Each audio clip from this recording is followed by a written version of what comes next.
Hi, today is Wednesday, October 16, and it's World Food Day, a day instituted by the United Nations. Um, and on days like today, people are invited to reflect on the importance of food in their life and the effect of people not having food in their lives. And maybe on TV, on radio, maybe something you will read, a book, magazine, regardless. You will hear or read or learn about the millions and the millions of men, women, and children who have literally nothing to eat, that will not eat today. And it seems to be so strange for us living in North America, especially a few days after Thanksgiving, where traditionally the table are full of food that will leave the table so filled that we just want to roll to our bed. And then we have this day, and some will feel guilty. Some will feel completely overwhelmed when they will read and learn about the statistics. Some will have a hard time to believe it. There's a part I think that is not said enough, personally.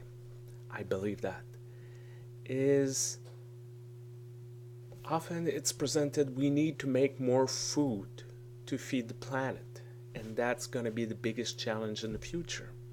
That's why we're going with the modified genome, new crops, and all those things. But the reality is, and many studies have showed that we are producing enough food for everyone. With all the food that we are producing right now on this planet, no one should go hungry. Everybody should have enough, not just a little, enough. The real problem is distribution. The real problem is waste. And that distribution is difficult because we're talking large corporation with global market. Waste we can understand because we have a fridge and we know what we're putting in our fridge and our cupboard, and we know what we're throwing out without being eaten. That we're composting, that's wonderful.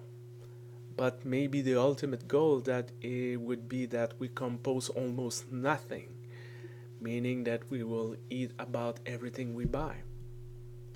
Also, in the same way, when we're going to the grocery store, we expect our produce to be pristine, perfect, like in a magazine. Your apple cannot have a bad spot because you will not buy it. That's how we are. And then what's the grocery store do? Well, they will throw those apples away, or pumpkin, or meat, or and every step of production up to the producer, there's waste. Not because the product is unsafe, but it's cheaper to throw away something than try to find a second life, because it's a pressure of the market and all those things. But ultimately, it's up to us to make those decisions. The way we buy things, the way we consume, the choice we make, we can have a say with that. We can also have a say with sharing with one another. We have done this wonderfully this week. Someone from the food bank came and gathered all the food that we raise collectively, not just this church, but this community together. And he said, well, it's about half a ton of food. He kind of have experience, and you look at it, put it in his car, check how down his car was, with the trucks, and said that's half a ton. That too, another example that we have enough food on this planet to feed everyone. The question is not more? How can we produce more?